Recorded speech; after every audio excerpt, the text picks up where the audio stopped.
Hello दोस्तों, आज मैं आपके साथ शेयर करूंगी भगवान का एक ऐसा किस्सा जिससे मुझे यह पता चला कि भगवान अपने भक्तों की अवश्य ही सुनते हैं और उनकी मदद करते हैं। मेरा नाम सीमा है और मैं दिल्ली की रहने वाली हूँ।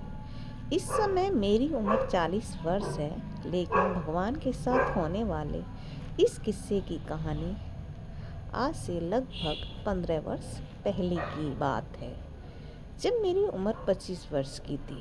जेबीटी का एग्ज़ाम मैं दे रही थी। जेबीटी का एग्ज़ाम देने के लिए मुझे जब नई दिल्ली से जबलपुर जाना था। जबलपुर जाने के लिए मेरे साथ और भी कई सारी लड़कियां थीं। हम जबलपुर पहुंच तो गए और अच्छे से अपना एग्ज़ाम भी ख़त्म किया। एग्ज़ाम ख़त्म होने के बाद हम जबलपुर से वापस अपने घर के लिए चल पड़े।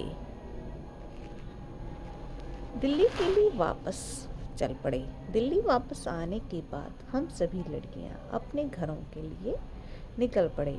लेकिन मैं उस टाइम पर बहुत ही सीधी सादी लड़की थी। मुझे आने जाने का कुछ भी खास ज्ञान नहीं था, मुझे नहीं पता था। और ऊपर से दिल्ली की भीड़ को देखकर तो मैं बिल्कुल ही घबरा गई। लेकिन मुझे अपने घर तो जाना था। अब सभी लड़कियां अपने अपने घरों के लिए चल दी और उन्होंने मुझसे कहा कि तुम निजामुद्दीन स्टेशन से द्वारका मोड़ के लिए मेट्रो पकड़ लेना।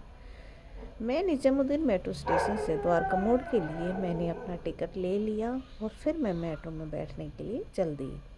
लेकिन मैं वहाँ जहाँ पर पहुँची वह एक अंडर ग्राउंड मेट्रो स्टेशन था, जो कि मुझे नहीं पता था कि वह कहाँ पर जाएगा और मुझे कैसे अपने घर पर जाना है।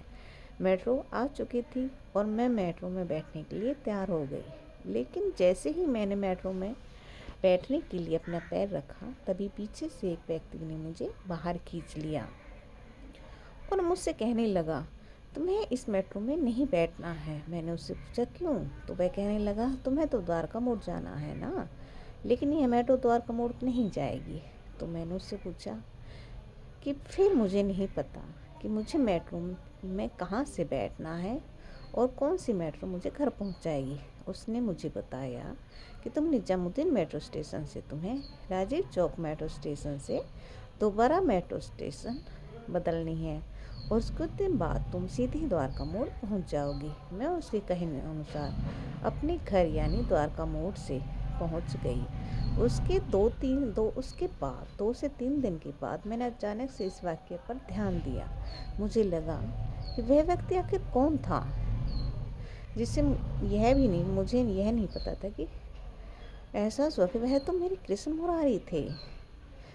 श्री कृष्ण मुरारी ने मेरी मदद की, यह मैं समझ चुकी थी, क्योंकि इतनी बड़ी भीड़ में देखने वाले इलाके में किसी को क्या पता है कि मुझे कहाँ पर जाना है और कहाँ नहीं। वे अवश्य ही मेरे कृष्ण गोपाल थे, गिरधर मुरारी थे, जिनकी मैं हमेशा पूजा करती हूँ और जिन पर मुझे अटूट विश्वास है। अगर आपको मेरी बातें अच्छी लगी हों तो प्लीज़ मेरे चैनल को लाइक करें, शेयर करें और सब्सक्राइब करना ना भूलें। ऐसी वीडियो देखने के लिए धन्यवाद।